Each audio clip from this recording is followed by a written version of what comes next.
approché ngai. Donc on va dire qu'on passe sur la vitre. Moi les ça la bête qu'on a fait des jouer là dans le colo. Arme petit eza modèle ni. Yango. Sako. Va fa ko sanama. Sako 350. Oui, en tout cas eza makasi. Félicitations. Vous savez qui mesure de sécurité? Hein? Vous savez que c'est quoi ça? Tikela yango. Ça. En tout cas courage. Heureusement ba mi bière ba komi simba wa.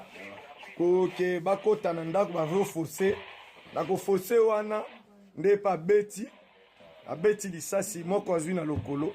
Na lokolo wana en tout cas aza blessé. Atozolanda nde enquête ti na ba hôpital nyonso po to récupérer o to kutaka na hôpital na dossier à lisasi ba moko tozui. En tout cas félicitations papa. Merci. Biso toke tozo continuer comme ça là tozo luka. Maman mbake mzuri.